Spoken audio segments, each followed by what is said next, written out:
Sahabat Shalom, salam di dalam damai sejahtera Tuhan Yesus Kristus.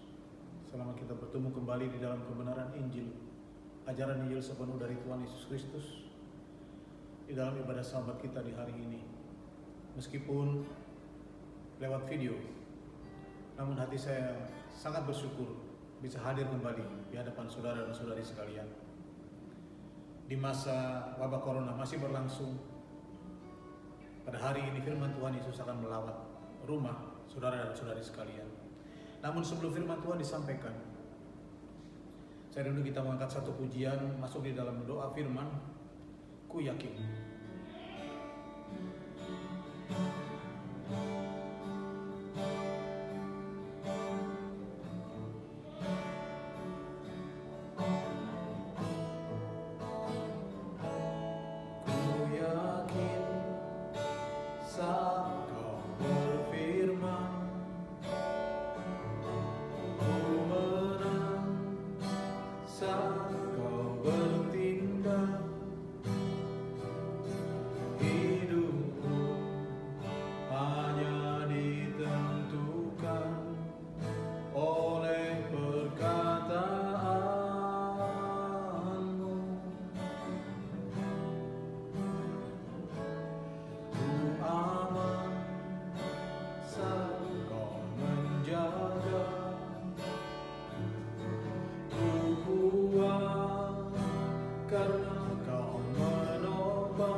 Sediakan bagiku, ku diangkat dan dipulihkannya bagi Tuhan. Bagi Tuhan tak ada yang mustahil. Bagi Tuhan tak ada yang tak mungkin.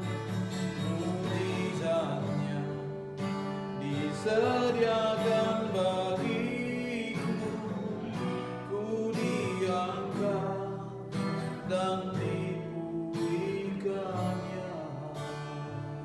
Haleluya.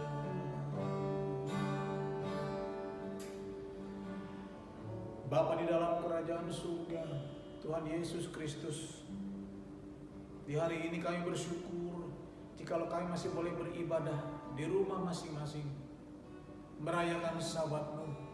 Itu semua anugerah yang daripadamu. Satu minggu yang lamanya Tuhan, Engkau sudah memelihara kami berjumpa kepada hari Sabat-Mu ini. Engkaulah Tuhan yang menjaga dan melindungi kami. Kasih-Mu nyata. Engkau yang memelihara kami dan menjaga kami daripada segala yang jahat. Terutama Bapa di tengah-tengah wabah corona yang masih berlangsung di negeri kami ini. Terima kasih Bapa di dalam surga, di dalam ibadah ini tibalah saatnya kami masuk di dalam bagian yang terutama, yaitu firman-Mu. Seperti pengakuan kami dan pujian kami kepadamu, hidup kami hanya ditentukan oleh firman-Mu. Oleh karena itu Bapa, layakanlah kami sekaliannya, agar firman-Mu di hari ini boleh memberkati kami.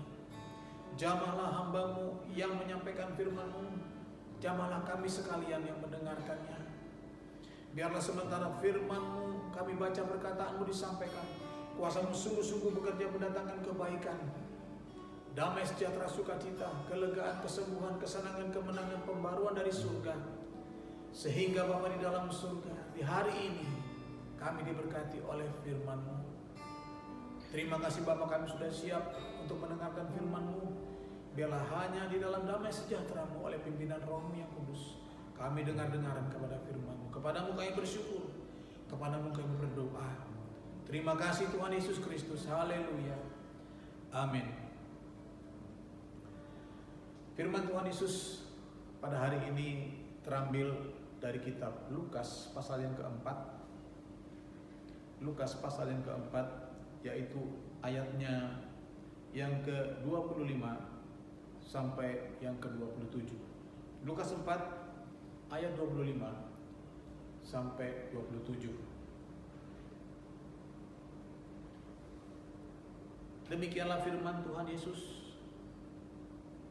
Dan aku berkata kepadamu, dan kataku ini benar, pada zaman Elia terdapat banyak perempuan janda di Israel, ketika langit tertutup selama 3 tahun dan 6 bulan, dan ketika bahaya kelaparan yang hebat menimpa seluruh negeri. Tetapi Elia diutus bukan kepada salah seorang dari mereka, melainkan kepada seorang perempuan janda di Sarfat, di tanah Sidon. Dan pada zaman Nabi Elisa banyak orang kusta di Israel, dan tidak ada seorang pun dari mereka yang ditahirkan, selain daripada Naaman orang Syria itu. Amin. Tuhan Yesus memberkati. Saudara dan saudari yang berbahagia di dalam Injil sepenuh, tema atau judul firman sahabat kita di hari ini adalah menerima dan melakukan. Menerima dan melakukan. Pada awalnya adalah merupakan peringatan yang cukup keras dari Yesus Kristus kepada umat Yahudi yang selalu saja tidak mau menerima Yesus sebagai Kristus, Yesus sebagai Mesias, sebagaimana sudah dirancangkan dan dikehendaki oleh Tuhan semesta alam. Oleh karena umat Yahudi tidak mau menerima Yesus, maka akibatnya mereka pun tidak bisa melakukan ajarannya, tidak bisa melaksanakan perintahnya dengan benar. Bagi kita yang hidup di masa sekarang ini adalah satu pelajaran Injil, yaitu apabila kita mau melakukan ajaran Tuhan Yesus, melakukan firman Tuhan Yesus dengan benar, terlebih dahulu kita harus menerima segala rancangan dan kehendak Tuhan di dalam kehidupan kita ini. Sekali lagi, kita harus menerima segala rancangan dan kehendak Tuhan Yesus di dalam kehidupan kita ini. Barulah kita bisa melakukan ajaran dan perintah Tuhan Yesus dengan benar. Maka pada renungan kali ini, baik untuk peristiwa yang sudah terjadi di masa yang lampau maupun peristiwa yang kita alami sekarang di tengah-tengah wabah corona seperti sekarang ini, firman Tuhan Yesus datang mau menyatakan kepada kita, siapakah orangnya yang layak untuk menerima lawatan dan pertolongan Tuhan indah pada waktunya. Dan yang kedua, siapakah orangnya yang layak untuk menerima pemulihan, kehidupan yang lebih baik dari Tuhan Yesus Kristus?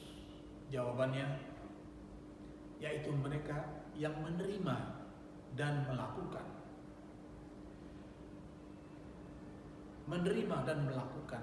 Kita bahas yang pertama, yaitu apabila kita mau menerima lawatan Tuhan dan pertolongan Tuhan indah pada waktunya, kita harus menerima segala rancangan dan kehendak Tuhan Yesus dalam kehidupan kita. Seperti yang diteladankan oleh seorang perempuan janda di Sarfat, ayat 25 dan 26. Perempuan janda yang tinggal di Sarfat, yaitu di tanah Sidon, di luar daerah Israel. Inilah yang sering dikatakan orang, di luar sana masih banyak orang-orang yang hidup lebih susah daripada kita, lebih berat daripada kita. Seperti yang dialami oleh janda di Sarfat ini. Dia seorang janda yang miskin yang masih memiliki tanggungan seorang anak. Dan firman Tuhan katakan dia bertahan hidup 3 tahun lebih selama musim kemarau atau musim kekeringan yang belum juga selesai. Kalau kita bandingkan dengan keadaan kita, saudara-saudara, ada wabah corona belum sampai 3 bulan. Bulan Maret, bulan April, bulan Mei, ini kita mau masuk minggu ketiga, baru selesai minggu kedua, belum sampai 3 bulan.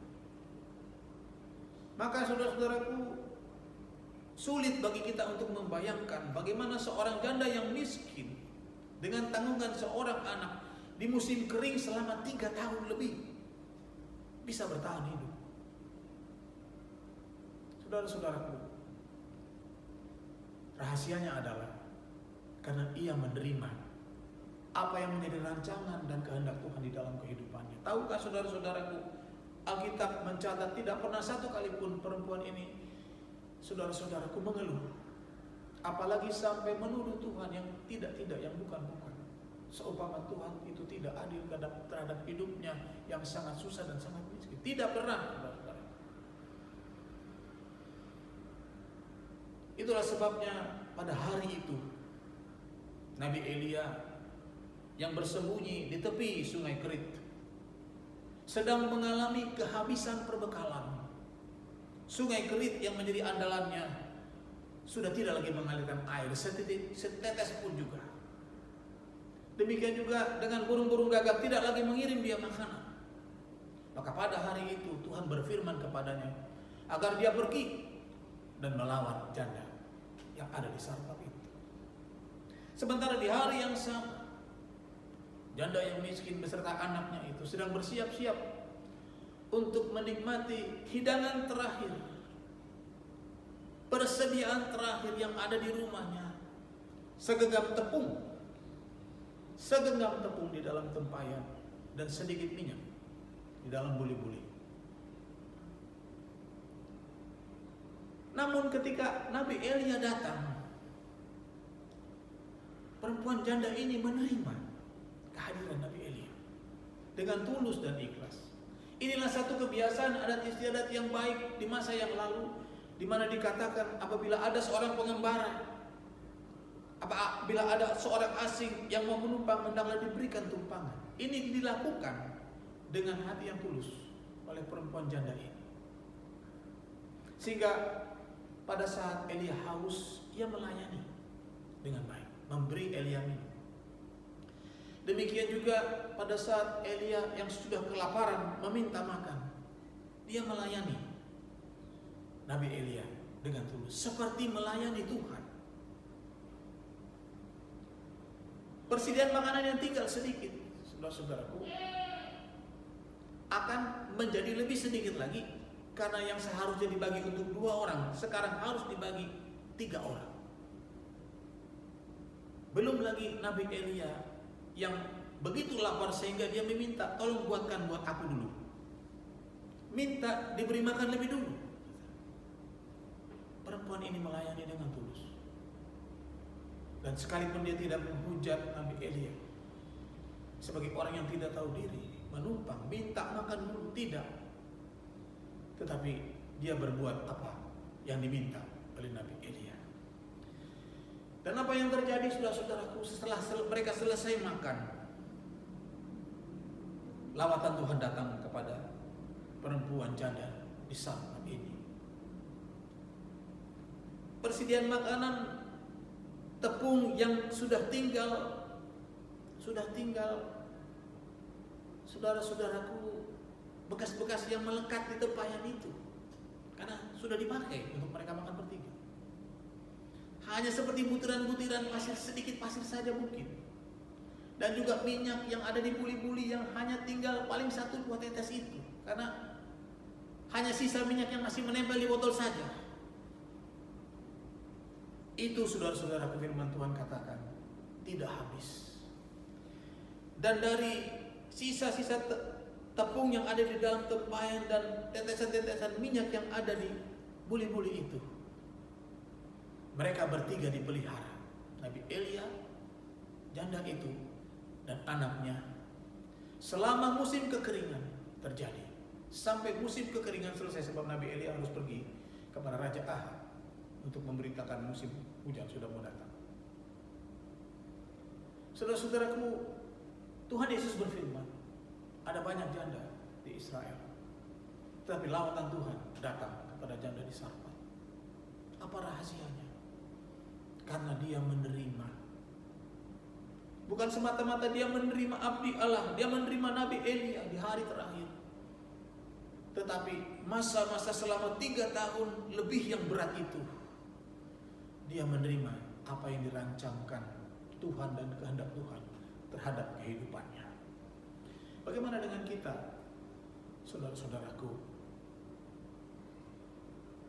Apakah kita mau pertolongan lawatan Tuhan datang kepada kita, pemeliharaan Tuhan indah pada waktunya? Kita harus menjadi orang yang mau menerima apa yang Tuhan Yesus rancangkan, apa yang Tuhan Yesus kehendaki di dalam kehidupan kita. Kalau kita, saudara-saudaraku, melihat wabah yang terjadi, wabah corona ini, jangankan kita, saudara-saudara, pemimpin-pemimpin dunia yang sangat pintar dan sangat kuat itu, seumpama pemimpin Cina dan pemimpin Amerika ataupun pemimpin di Eropa, saudara-saudaraku, mereka tidak berdaya, apalagi kita. Sesungguhnya inilah saatnya dan inilah waktunya setiap umat manusia di dunia ini, pemimpin-pemimpin dunia ini, mengakui kedaulatan Tuhan Yesus Kristus dan menerima segala rancangan dan kehendaknya. Terlebih kita yang sudah ditebus oleh darahnya, umat tebusan Kristus, kita harus menerima apa yang sudah menjadi rancangan dan kehendak Tuhan, dengan sabar menanti sambil berdoa. Lawatan Tuhan, pertolongan Tuhan datang. Sebab pasti ada maksud Tuhan di balik semuanya ini, saudara-saudaraku. Dengan menerima, dengan berdiam diri, dengan berserah kepada Tuhan Yesus Kristus, pasti lawatan Tuhan akan datang dan akan membuat kita semakin mengenal dan mengerti kehendaknya. Kita baca satu ayat nubuatan Nabi Yesaya yang tertulis di dalam Yesaya 30. Yesaya 30 ayatnya yang ke-15.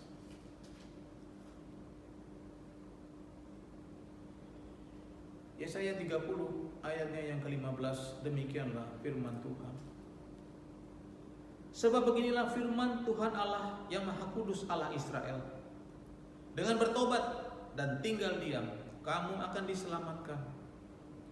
Dengan tinggal tenang dan percaya, terletak kekuatan. Tetapi kamu enggan. Kalau kita melihat keadaan sekarang ini, saudara-saudaraku, tidak semua orang patuh kepada apa yang diserukan oleh pemerintah supaya tetap tinggal di rumah. Banyak yang enggan, seperti yang dinubuatkan Nabi Yesaya ini. Pasien-pasien rumah sakit ada juga yang melarikan diri. Demikian juga kejahatan-kejahatan terjadi selama wabah corona ini. Pihak-pihak oknum-oknum tertentu memanfaatkan wabah corona ini untuk mencari keuntungannya sendiri. Mereka berlomba-lomba berdagang, membuat barang yang harganya menjadi meningkat 2-3 kali lipat selama wabah corona ini. Saudara-saudaraku, kita sebagai umat Tuhan, jangan kita enggan seperti itu. Karena enggan berarti kita menolak untuk menerima segala rancangan dan kehendak Tuhan yang sedang terjadi di dalam kehidupan kita sekarang ini. Saudara-saudaraku yang berbahagia, jangan kita hidup seperti umat pilihan bangsa Israel ketika mereka sudah berjalan jauh di padang gurun, sudah berjalan jauh meninggalkan Mesir, tanah perbudakan itu. Tiba-tiba mereka rindu untuk kembali ke Mesir. Mereka menganggap, saudara-saudaraku, lebih baik hidup dalam perbudakan tetapi makan enak daripada hidup merdeka, dimerdekakan oleh Tuhan tetapi harus menuruti kehendak Tuhan, berjalan di padang gurun. Saudara-saudaraku yang berbahagia, mungkin hari-hari sekarang sudah banyak saudara-saudara kita yang tidak lagi bisa menikmati makanan yang enak. Makanan-makanan enak itu sudah tidak ada lagi di mejanya, di piring mangkoknya. Namun firman Tuhan katakan, mari kita selalu bersyukur, menerima segala apa rancangan dan kehendak Tuhan yang terjadi dalam kehidupan kita. Firman Tuhan katakan, membuat Nabi Yesaya katakan, sebab disitulah terletak keselamatanmu. disitulah terletak kekuatanmu. Saudaraku, bukan satu kali umat pilihan Israel mau kembali lagi ke Mesir, 2 kali. Yang kedua ketika mereka ada di perbatasan, sudah tinggal selangkah lagi masuk ke tanah perjanjian Kanaan. Namun pengintai-pengintai yang 12 itu, 10 diantaranya memberikan laporan-laporan yang membuat bangsa Israel tawar hati. Orang-orang yang ada di Kanaan itu raksasa-raksasa yang kuat. Kita nanti dihajar habis, dilalap dengan mereka. Akibatnya bangsa Israel berontak dan mau kembali lagi ke Mesir. Kita hendaknya jangan seperti itu. Mungkin di tengah-tengah masalah yang sulit ini, seperti Nabi Habakuk katakan, ladang-ladang sudah tidak menghasilkan. Di tengah-tengah masa yang sulit masih datang persoalan kepada kita, saudara-saudaraku. Jangan kita berontak, tapi baiklah kita berdiam diri di kaki Tuhan, menyerahkan kehidupan kita kepada Tuhan. Maka saudara-saudaraku, pertolongan Tuhan akan datang kepada kita, lawatan Tuhan akan datang kepada kita, indah pada waktunya. Itulah janji, itulah pelajaran yang diberikan Tuhan Yesus kepada kita. Siapakah yang layak untuk menerima pertolongan dan lawatan Tuhan indah pada waktunya, terlebih di masa-masa sulit seperti sekarang ini? Ialah mereka yang selalu berserah kepada Tuhan, menerima segala apa yang dirancangkan dan kehendak Tuhan dalam kehidupannya. Selanjutnya di dalam bagian yang kedua, saudara-saudaraku, kalau pemeliharaan Tuhan sudah datang di dalam kehidupan kita, sementara nanti kalau Tuhan berkenan wabah corona ini berlalu, siapakah di antara kita yang menghendaki agar kehidupan kita dipulihkan menjadi satu kehidupan yang lebih baik, menjadi satu kehidupan yang lebih berkenan kepada Tuhan? Firman Tuhan katakan, yaitu apabila kita tetap bergiat melakukan perintah Tuhan, seperti yang diteladankan oleh Naaman. Naaman adalah seorang panglima Syria, panglima Asyur yang gagah perkasa, yang sangat disegani dan sangat dihormati semua orang. Bahkan raja sekalipun, raja Asyur sekalipun, menghormati dan mengasihi Naaman. Apa saja yang dia minta dikabulkan oleh raja Asyur. Namun di dalam kehidupan karirnya, di hadapan kehidupannya sehari-hari, Naaman sebagai panglima, ada satu kepahitan, ada satu kekecewaan di dalam hidupnya. Di satu sisi, dia adalah seorang panglima yang gagah perkasa, yang diakui bukan hanya di dalam negerinya, tetapi di seluruh wilayah sekeliling Asyur mengakui kegagahan Naaman. Tetapi di sisi lain, saudara-saudara, ia mengidap penyakit kusta, satu penyakit yang paling terkutuk pada masa itu. Dia sudah berusaha ke berbagai tempat, namun tidak ada hasil. Karena memang untuk masalah seperti ini hanya Tuhan yang bisa memulihkan. Sampai pada satu hari Naaman mendapat seorang pembantu yang baru, tawanan dari Israel, seorang gadis, yang bercerita kepada istrinya, andaikan saja tuanku Naaman pergi kepada nabi yang ada di Samaria, ia pasti disembuhkan oleh nabi itu. Naaman orang penuh dengan pengharapan. Dia mendengarkan cerita istrinya dan dia melakukan apa yang disaksikan oleh hamba perempuan itu. Dia pergi ke Israel. Dia menghadap Nabi Elisa. Bahkan dia mengosongkan dirinya dan merendahkan dirinya di hadapan Nabi Elisa, yaitu melakukan apa yang diperintahkan oleh Nabi Elisa. Merendam dirinya 7 kali di sungai Yordan dan ia menjadi tahir. Ia menjadi dipulihkan.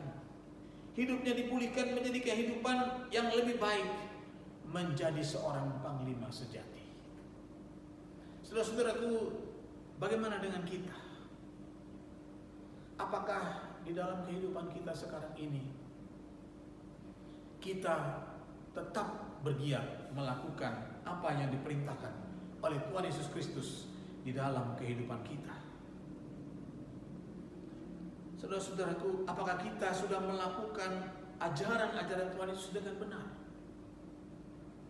Mari kita buka satu ayat, yaitu ayat yang terakhir yang tertulis di dalam kitab Yohanes 15 ayat 14. Yohanes 15 ayat 14. Demikianlah firman Tuhan Yesus. Kamu adalah sahabatku jikalau kamu berbuat apa yang kuperintahkan kepadamu. Amin. Inilah firman Natal tahun 2019 yang sudah diserukan agar ini menjadi pedoman bagi kita melangkah di tahun 2020. Firman Natal datang kepada kita sebelum corona datang ke negeri ini. Firman Tuhan Yesus sudah berseru kepada kita, kamu adalah sahabatku. Maka saudaraku, setelah 4 bulan lebih berlangsung, masihkah kita percaya akan janji Tuhan Yesus ini? Masihkah kita memakai firman ini menjadi pedoman kita? Sudahkah kita melakukan perintah Tuhan Yesus dengan benar, saudara-saudara? Mari kita renungkan apa yang sedang terjadi, saudara-saudaraku, sekarang ini, yaitu wabah corona ini. Tidak ada seorang pun di antara kita, berapapun umurnya, saudara-saudaraku, pernah berjumpa dengan keadaan wabah corona seperti wabah corona sekarang ini yang melanda di seluruh dunia. Belum pernah, saudara-saudaraku. Dan saudara-saudaraku, kalau kita memeriksa kitab sejarah, kita mundur ke belakang dan ke belakang, rasanya belum pernah ada peristiwa seperti ini di mana wabah melanda seluruh dunia. Maka dapat kita bayangkan, saudara-saudaraku, hanya kekuasaan Tuhan saja yang dapat melakukan hal yang dahsyat seperti ini. Pasti, saudara-saudaraku, ada maksud Tuhan di balik semuanya ini. Kita bersyukur, saudara-saudaraku, pada perayaan Natal yang lalu dan berulang-ulang firman Tuhan itu disampaikan.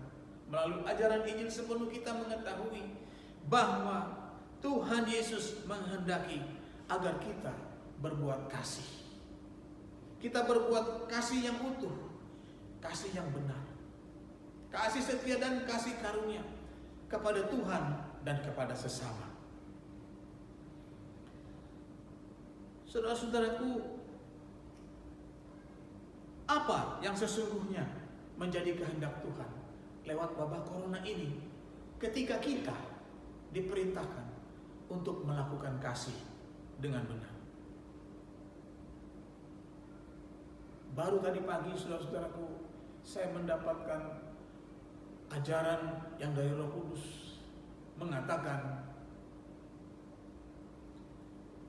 saudara-saudaraku, kembali kepada kasih yang mula-mula. Kembali kepada kasih yang mula-mula, saudara-saudara. Ketika gereja belum beroperasi, belum mengadakan ibadah, saudara-saudaraku, secara berkelompok, secara berkumpul, saudara-saudaraku, maka kasih yang mula-mula ini harus dimulai dari rumah kita masing-masing. Selama WFH, saudara-saudaraku, di mana kita harus tinggal di rumah, disitulah kasih yang mula-mula harus terjadi. Antara suami dengan istri, antara istri dengan suami, antara orang tua dengan anak, dan anak kepada orang tua. Harus kembali kepada kasih yang mula-mula, di mana suami harus mengasihi istrinya, istri harus mengasihi suaminya. Seperti ketika mereka berdua diberkati sebagai pengantin. Kembali kepada kasih yang mula-mula. Demikian pula kasih orang tua kepada anak harus kembali kepada kasih yang mula-mula. Yaitu seperti pada saat kedua orang tua itu dikaruniai seorang anak. Demikian juga kasih anak harus kembali kepada kasih yang mula-mula kepada orang tuanya. Itu ketika mereka masih kecil, di mana mereka sungguh-sungguh bergantung kepada orang tuanya. Sebab saudara-saudaraku, sebelum kita menebarkan kasih keluar sana, kasih harus dimulai dari rumah kita masing-masing. Kembali kepada kasih yang mula-mula, maka pemulihan yang daripada Tuhan, kehidupan yang lebih baik akan terjadi di dalam kehidupan kita. Setelah pemeliharaan Tuhan terjadi, karena kita menerima apa yang dikehendaki Tuhan, di mana di dalam pemulihan kasih, satu keluarga sehati sepikir untuk menerima segala rancangan dan kehendak Tuhan. Senang bersama, susah bersama, saling menguatkan. Pemeliharaan Tuhan terjadi selama wabah corona ini, dan sementara corona berlalu, kita akan menerima pemulihan daripada Tuhan Yesus Kristus. Kehidupan yang lebih baik, kehidupan yang lebih berkenan kepada Tuhan Yesus Kristus. Terpujilah nama Tuhan Yesus Kristus. Biarlah kiranya Roh Kudus yang lebih lanjut mengajarkan kepada kita sekalian. Tuhan Yesus memberkati. Sebelum kita mengakhiri ibadah ini dengan doa penutup, saya rindu kita menaikkan satu pujian, yaitu saudara-saudaraku, pertolongan.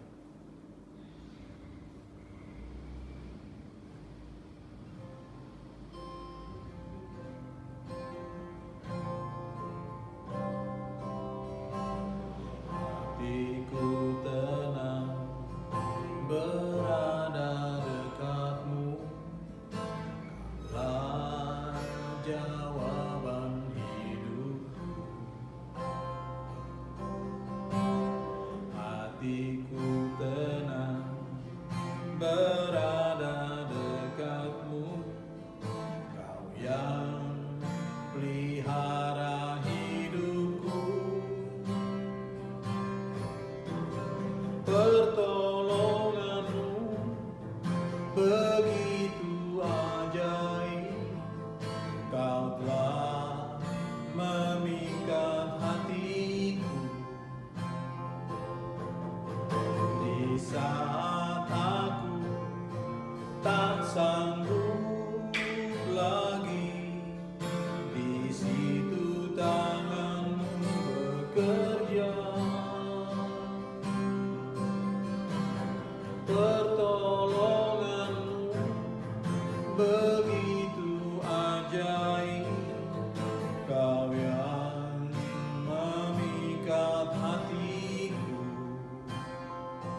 Tuhan Yesus Kristus,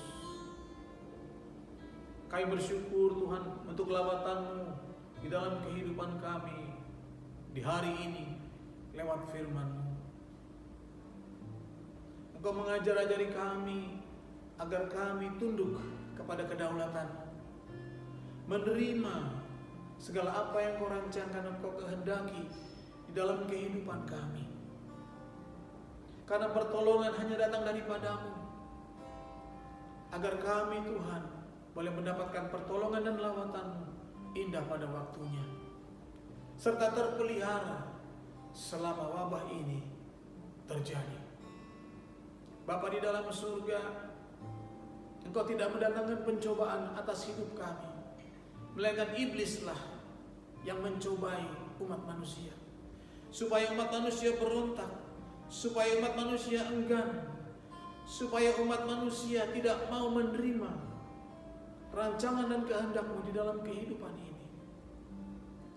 Tetapi sadarkanlah kami ya Bapa, berikanlah senantiasa kami kekuatan oleh Roh-Mu yang kudus, supaya kami senantiasa tidak melupakan kasih-Mu yang begitu besar, mujizat-Mu yang sudah menyelamatkan kehidupan kami, bahwa Engkau tidak akan pernah meninggalkan umat-Mu yang berserah kepadamu. Terima kasih Bapa di dalam surga. Luputkanlah kami umat-Mu Tuhan, jemaat-Mu ini dari wabah corona. Bebaskanlah kami dari wabah corona. Dan sementara Tuhan wabah corona berlalu seturut dengan kehendak-Mu, biarlah kami boleh Tuhan menerima pemulihan yang daripada-Mu, kehidupan yang lebih baik. Ajar kami Tuhan untuk senantiasa taat, untuk senantiasa patuh melakukan segala apa yang Kau perintahkan. Engkau menghendaki Tuhan jemaat-Mu kembali kepada kasih yang mula-mula, bukan dengan kekuatan kami, tapi biarlah Tuhan kuat kuasa Roh-Mu yang kudus senantiasa menolong. Sebab kami percaya kepada firman-Mu, kami percaya kepada perkataan-Mu. Hidup kami hanya ditentukan oleh firman-Mu saja. Terima kasih Tuhan Yesus Kristus. Bersama-sama dengan seluruh saudara-saudara kami, jemaat Gereja Betel Injil sepenuh se-Indonesia, bersama seluruh umat-Mu di seluruh Indonesia, bahkan di seluruh muka bumi ini, biarlah kami Tuhan semakin dekat kepadamu, bukan semakin jauh. Semakin berkenan kepadamu ya Tuhan, untuk melaksanakan Tuhan apa yang Kau perintahkan kepada kami. Terima kasih Tuhan Yesus Kristus. Kami bawakan umat pilihan-Mu bangsa Israel. Biarlah kiranya Tuhan kasih karunia-Mu senantiasa tercurah kepada umat pilihan-Mu, sehingga bertambah-tambahlah jumlah dan bilangan umat pilihan-Mu yang bertobat, menerima Yesus Kristus sebagai Tuhan dan Juru Selamat. Dan biarlah jumlahnya sudah lebih banyak daripada saat-saat yang lalu kami memohonkan di dalam doa syafaat kami. Memberkati bangsa negara Israel, memberkati kota Yerusalem. Demikian juga mohon berkat-Mu dan perlindungan-Mu kepada bangsa negara kami Indonesia, agar bangsa kami boleh diluputkan, dilindungi dari berbagai macam bencana-bencana, tulah-tulah, tanda-tanda akhir zaman akibat kefasikan umat manusia. Ampunilah dosa dan kesalahan bangsa kami, biar bangsa kami mendapat kasih karunia di mata-Mu. Utuslah Tuhan para penginjil-penginjil-Mu, biarlah Tuhan berita Injil-Mu boleh sampai ke seluruh wilayah Indonesia ini. Nyatakan kuasa firman-Mu agar bertambah-tambahlah jumlah dan bilang saudara-saudara kami sebangsa dan setanah air yang bertobat, menerima Yesus Kristus sebagai Tuhan dan Juru Selamat. Dan biarlah jumlahnya sudah lebih banyak daripada saat-saat yang lalu kami memohonkannya kepadamu. Terima kasih Tuhan Yesus Kristus.